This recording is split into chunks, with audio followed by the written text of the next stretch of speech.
Hello, fabulous friends, fans, and superstars. Welcome to your horoscope for the week of May 20, 2018. I am your astrologer, Nadiya Shah. Thank you for being here. What an amazing week it is. We do have an active sky this week. We've got a sky that's going to help us bring forward some of the best energies that we have had so far in the recent past and ensure that we actually use the energy in some way to improve our lives, to make ourselves happier, and to bring the energy forward. At the same time, we've got a lot of excitement in the sky, especially later in the week, and we've got a peak moment as part of the larger Jupiter moving through the sign of Scorpio blessings as well. I'm so excited to tell you about it all. So let's start with early in the week. Right out of the gate, the sun is going to move into the sign of Gemini. So happy birthday to all the Geminis out there. Now, when your birthday month begins and when the Gemini season begins, it tends to denote a time when we start feeling a little bit more social.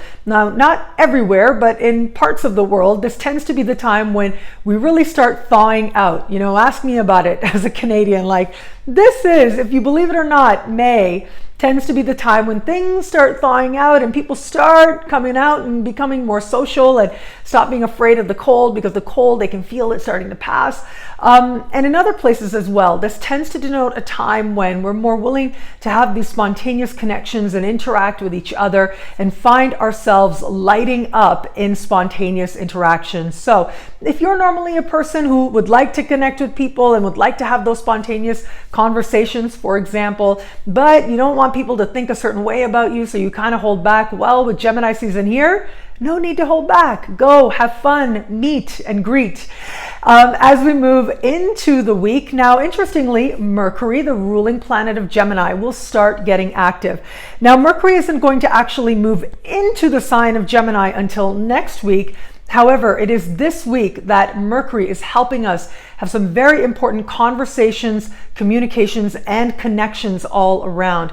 Now, think about one area of life for you that I've been talking about for the last few weeks. If you're a superstar, you've heard me talk about it. Even in the monthly horoscopes, you've heard me talk about all this Taurian energy, right? We've had big Taurian energy. We've had a powerful Taurus new moon last week on the same day that Uranus moved into Taurus. The week before that as well, since the start of the month, really, I've been telling you, look, the energy in Taurus is going to start to build. It's going to start to get stronger. And this is the area of life that's going to start to experience change and blessings. Now, for us as a collective, we are, as a collective, focused on Taurian energy as well. So most of us, or rather some of us collectively, we are talking more about actually producing, thinking about ultimately what it is that we want to manifest in the fullness of time, and committing to the process.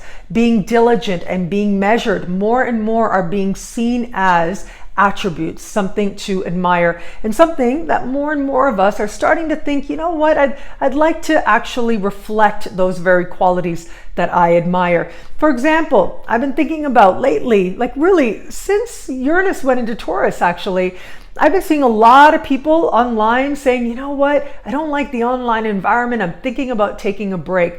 And I find this so interesting because ultimately the Taurian energy is very embodied.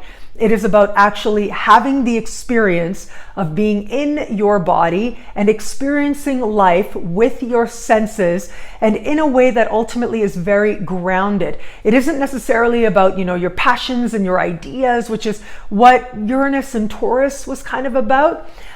This is a lot more about actually living in the earth and moving our bodies and interacting with people in real time and one-on-one, face-to-face. I'm seeing a lot more conversations as a collective around the importance of this very thing. The face-to-face contacts we have with others are very different than the online contacts we have, and it is ultimately those face-to-face contacts that actually can be very healing indeed. I sometimes tell the story, you know, when I was a teenager, I went through horrible depression, like really bad depression. And I was really very, very sad and I have so much compassion for people who talk about that feeling, because it was very hard for me to function. And I remember that there would be days when really the only interaction I'd have with another person, the only kindness I'd have with another person was like a bus driver who smiled at me.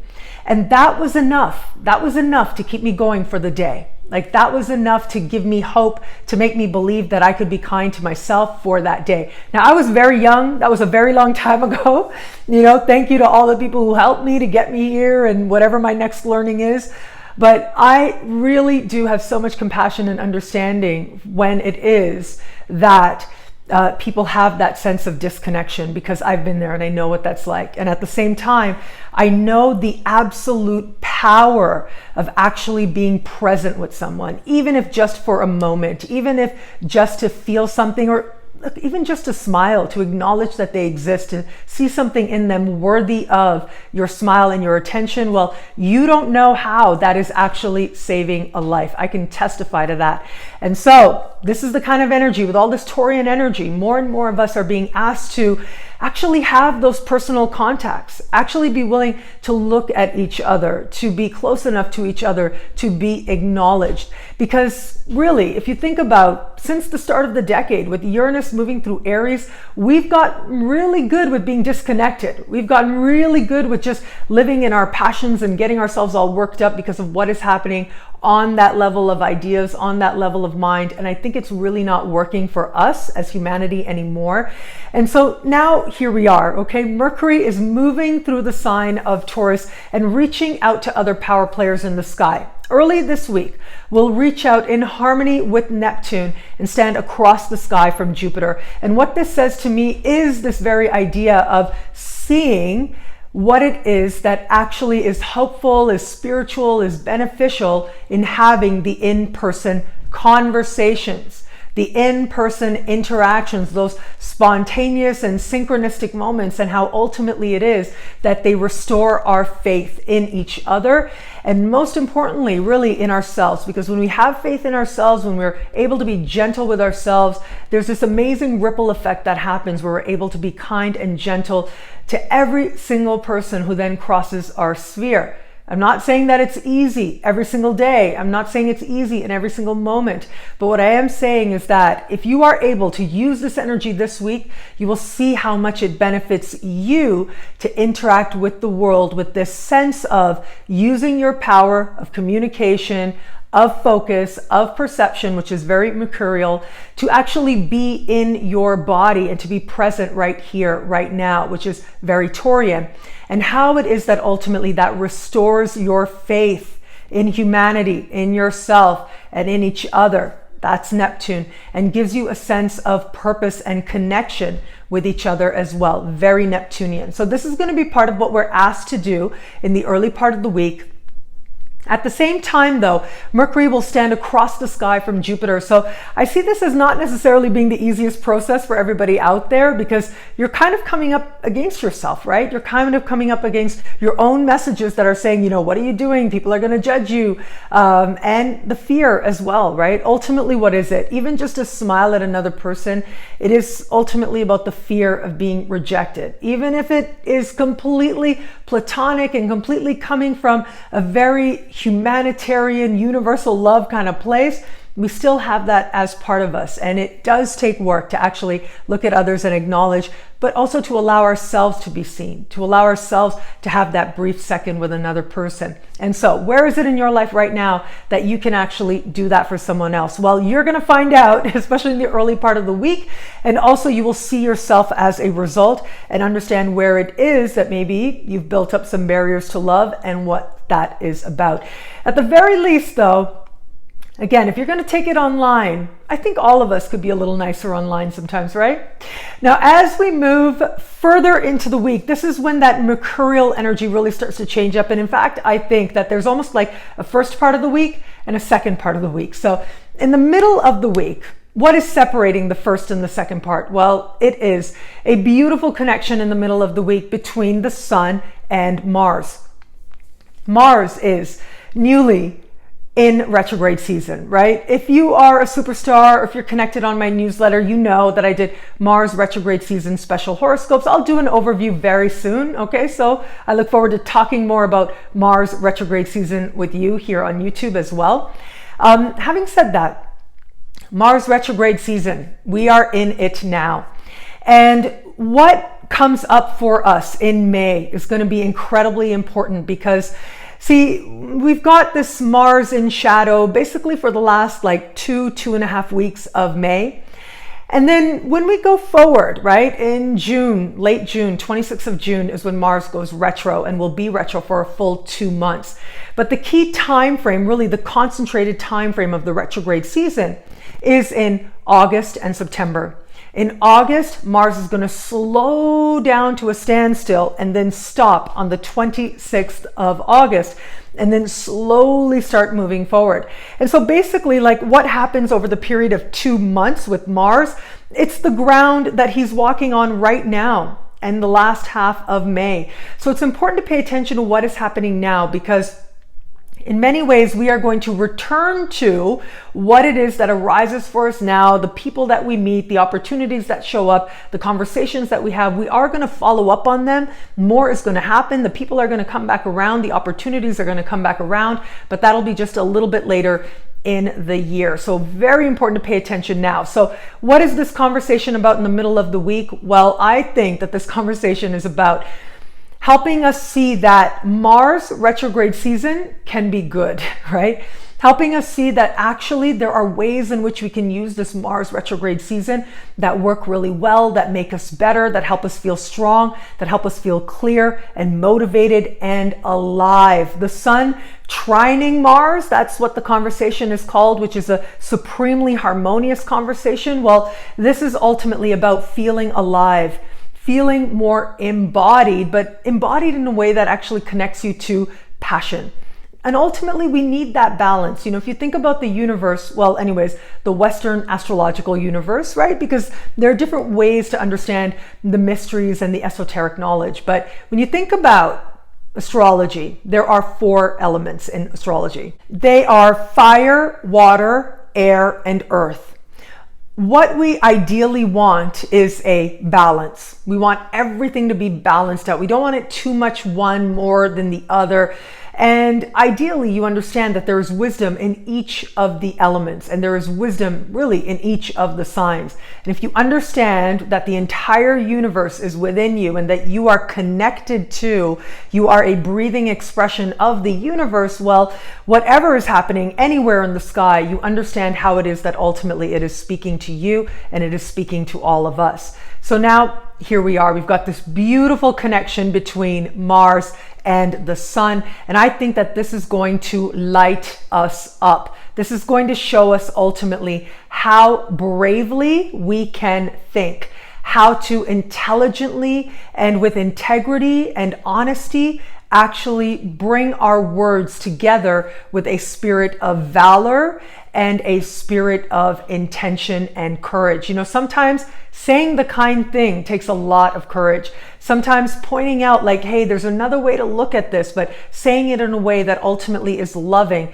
takes an act of courage. Sometimes even asking the question takes an act of courage. Like when I'm teaching my classes online, I always say to my students at Synchronicity University, I say to them like, look, ask me the questions. Like we are doing this together, because chances are if you're thinking of a question, whoever it is that's watching this on the replay, on the download with the video, they're probably having the same question too. So let's interact. And I know that it can make a person feel vulnerable. Like, did I miss something? Am I not understanding something? But to actually do it actually ends up helping you. It ends up helping the person you ask, and it ends up helping everybody. And so how is it that you can ask the question in a way that actually brings love and brings a spirit of understanding into the moment? Now, at the end of the day, look, this is Mars and meeting the sun.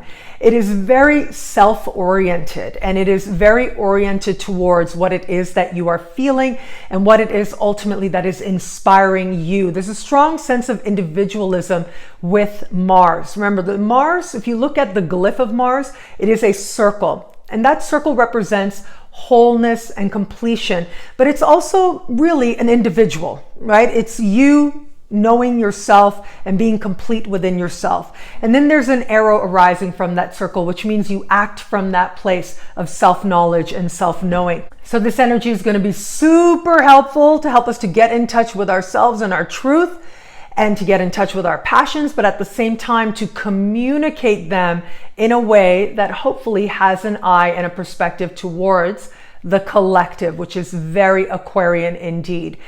Ultimately, with this earth energy grounding us, but also this fire energy of Mars giving us a sense of life, and the air energy giving us a sense of communication. Ultimately, I see this as a time of balance. Now, it isn't just about these three elements I mentioned. There's another element that's very lit up this week, and that is water. Water is so lit up. And why is that? It's thanks to Jupiter, and it's thanks to Neptune as well. Look, Jupiter has been moving through Scorpio since the late part of the year, and will be for most of this year as well. Of course, I spoke about it in the Jupiter special horoscope for your sign. Now, if you've purchased that horoscope, thank you so much. If you're a superstar and you have access to that horoscope, thank you so much. This is the time to actually watch it again, because it is this week that we are going to have another peak moment as part of the moments when the Jupiterian energy is going to let itself be known to us most. After we move past that middle of the week moment, right, that separates the early part of the week from the second, that is the Mars and Sun conversation. Well, we go into new territory, we go into new ground, and the energy shifts completely. What happens? Well, first of all, Mercury reaches out in supreme harmony with Pluto. I love this energy, I must say, because what this does is it takes the hope and the inspiration and the questions and the desire of the early part of the week, with Mercury making sense of all the Taurian energy and how it's playing out in your life. Well, it takes that energy and actually has it count for something.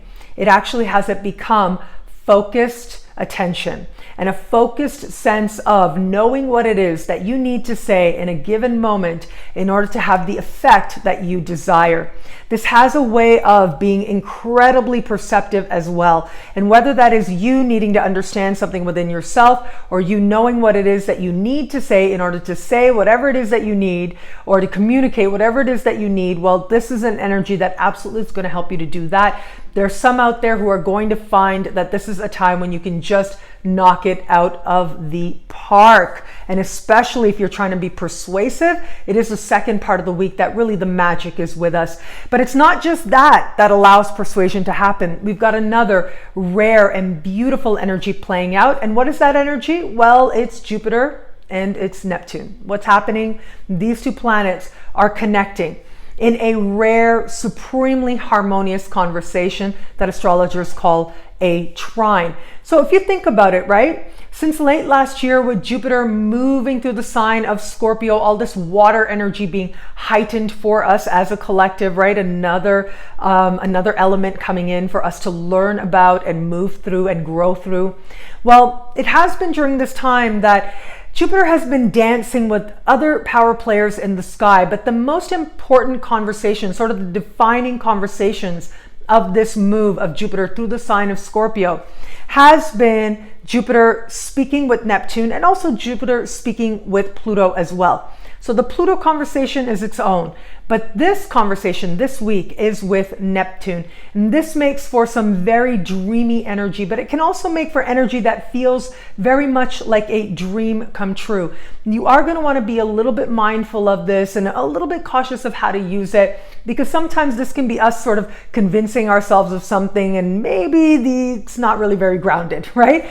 But I don't think that's going to be too much of an issue, because at the same time, as I said, under the same sky, we've got this wonderful grounded energy of Mercury and Pluto. So it looks like we've got the inspiration. We believe in miracles. We believe in wonderful turnarounds. We believe in love and romance and feeling something deeply and having a profound emotion and being changed by it and having faith in ourselves and each other and in life, which are all beautiful things. But then it's about acting from that place, of course, and really interacting with others from a grounded place. So all that inspiration and can actually count for something, can actually be communicated in some way or shared in some way as well.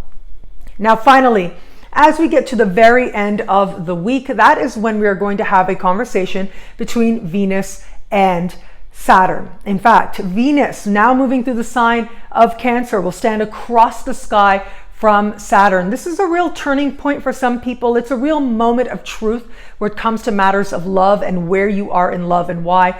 And what do you really feel? What do you really believe where it comes to matters of love, especially where it is that you've been in your past, which is very Cancerian, and where it is that your earliest experiences have shaped your present experience in love. Now that can be, very much an introspective process for some people, and that's okay, right? If that's where it is that the spirit calls you to go, you allow it to go, because ultimately this is about seeing more deeply where you are in love and why, and seeing it with an intention of not to be hard on yourself, not to be critical of yourself, but rather to accept and to understand how where you have been has got you to the long-term picture and goal of where you are today. Even if that wasn't an intentional place, here you are. And now where is it that you want to go? Now, whether you're open to meeting someone new and you are understanding these lessons more personally, like what it is that is keeping you from love and why, like what barriers have you built up to love and why, what ways in which we protect ourselves because of what we think love could mean, well, this is a chance to be more honest with yourself. But for those of you who are in an established bond, this can be a real turning point where it comes to your relationship. There's a sense of a commitment and being aware of where your commitments lie. And at the same time, asking yourself if you want that commitment or not, and what does commitment look like for you, and is it different than what your partner thinks? Sometimes this energy can also represent a sense of sacrifice, like understanding that your partner has a different perspective and you have got to consider that in some way, and finding that middle ground, finding a compromise may be part of the invitation of this time. But as I said, it can be a turning point, and it's not always what you think, right? Sometimes that turning point is seeing yourself and realizing how it is that you are participating in a particular dynamic and how much power you actually have to create positive change within that dynamic, to move two people in a different direction. You know, it's an amazing thing. Two people, one person changes, the two people have to change. The dynamic changes. It must change. It cannot be that two people are just going along, but one person's going through all kinds of changes spiritually, emotionally, and it's not going to affect the other person. No. If you are changing as a person and you are in a committed relationship, that relationship must evolve. If your partner is changing, you have got to evolve in some way. Now, whether you judge that as a good evolution or not a good evolution, in some way, change must happen if the relationship is meant to go forward and if the relationship has longevity. Well, is that a change that is worth it to you? Is that a change that you are willing to do the work to earn, to move yourself towards? Now, finally, I do want to say with this particular aspect, with this Venus and Saturn, at the end of the day, what this says to me is patience. Patience and knowing that you can get to whatever long-term vision you have, whether it's for yourself, whether it's for you and another, you can get there to a stable future in love, but you have to trust the process. Sometimes that process means reflection and being honest with yourself within your own heart and spirit. Sometimes that work is within a bond. And sometimes that work isn't necessarily about what you're doing very actively on the outside, but most importantly, what is happening on that very crucial level of sentiment, of heart, and of love. What I love about this week for us, well, look, it's got to be that beautiful energy of Jupiter and Neptune. I love this. It's just a spirit of forgiveness, a spirit of understanding. You want to be a little bit careful though, because, one person's inspiration is another person's delusion, or another person's not being honest and being really happy about being able to get away with an illusion, okay? So you do want to be a little bit mindful there, but ultimately, especially as we get to the end of the week, I think ultimately that Saturn and that Venus is going to help balance the energy out, allow us to actually stay grounded. That Earth energy will allow us to stay grounded and still believe that anything is possible, and still believe that everyone and everything can actually be good. Well, thank you so much for watching. I'm so grateful for it. Please like, comment, subscribe, share, thumbs up. It means so much. I love interacting with you guys online, Facebook, Twitter, Instagram, and the YouTube comments as well. I've got so much more to tell you in the superstar space and on my website, nadiyashah.com. You can log on now. And if you sign up to be one of my superstars, you get a lot. You get like expanded exclusive video scopes for your sign each and every week. You get unlimited access to all the special horoscopes that I put out. You get early access to the monthly horoscopes and so much more. All of this in the superstar space. And of course, on my website, nadiyashah.com, there's all kinds of downloads, all kinds of special horoscopes. I gotta say, we've got the Uranus special horoscopes that really have been my absolute best selling special horoscopes video downloads ever. So thank you. Thank you so much. Your trust means so much to me, and people are really enjoying them. So thank you. I think like the shortest one is like 14 and a half minutes and the longest one is like 25 minutes. And it just, you know, it was just really about diving into the symbol and sharing. And I'll tell you, those videos, the Uranus special videos, like I just really felt very connected to an energy, and I hope it shows, and I think it shows, which is why they are so popular. So thank you very, very much. There's the Chiron special horoscope as well, with Chiron in a brand new part of the sky. Now that is an energy I'm really feeling, I gotta say. I am feeling that Chiron in Aries now. So you can also download that. And there's just so much more. And I hope that you love and enjoy them all. And I thank you so much for being a friend and a fan and a superstar and just a part of my spiritual journey and seeing me as some small part of yours. Thank you. I am going to be in Chicago very soon. I'm so very excited about this. I'm headed out to Chicago like really very, very soon. I'll be there.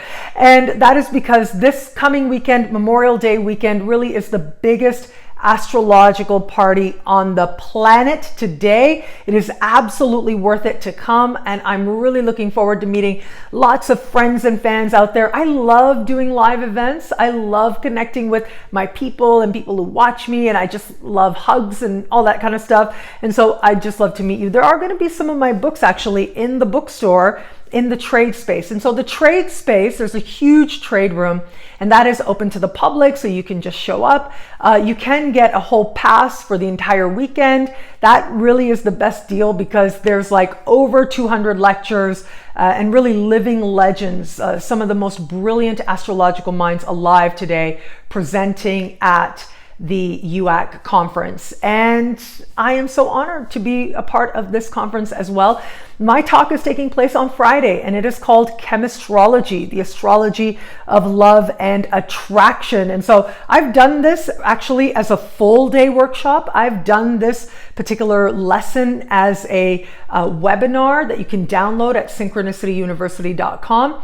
But this is going to be like a really condensed version. And so I think my talk is something like an hour or 70 minutes. And it is the short, condensed version, just giving you the absolute best, the best techniques, the best symbols to look at. And we're just going to go fast, and we're going to have so much fun together. We're just going to enjoy that space. And I'm really looking forward to sharing that space with you guys and just celebrating astrology together. Like I said, it's a big party, and you just really feel like you are with your people. Let me tell you, like astrologers, it's a language, right? Astrology and what astrology is has been, you know, understood and articulated in all kinds of ways. But when it comes down to it, it's a language. And when you're able to speak that language, it's like this instant connection, this understanding. It's like, you know, this person is like you. And when we're in like our own lives and our own parts of the world and our corners of the world, sometimes to be an astrologer, you know, I think to be an astrologer is a supreme act of bravery. It really is something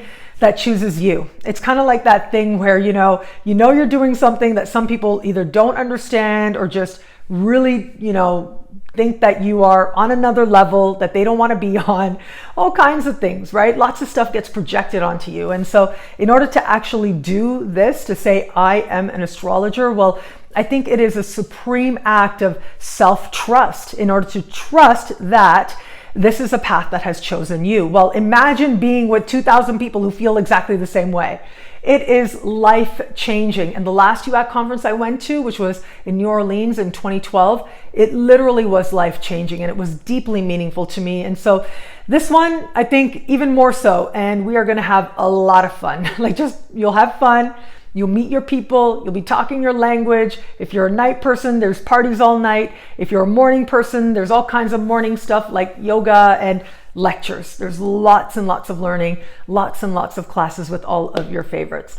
I look forward to meeting you there, and I'm really excited. As I said, my talk is on Friday afternoon as part of this Memorial Day weekend huge event, the UAC conference, and the link is in the description. Finally, please join my newsletter. Please follow me, Facebook, Twitter, and Instagram. I have some big things in the work and big announcements that I'm going to be making in the coming days, and I'd love for you to be one of the very first to find out. So I look forward to meeting you there in beautiful cyberspace, and stay connected with each other. Well, thank you so much again for watching. It'll be a great week. Enjoy.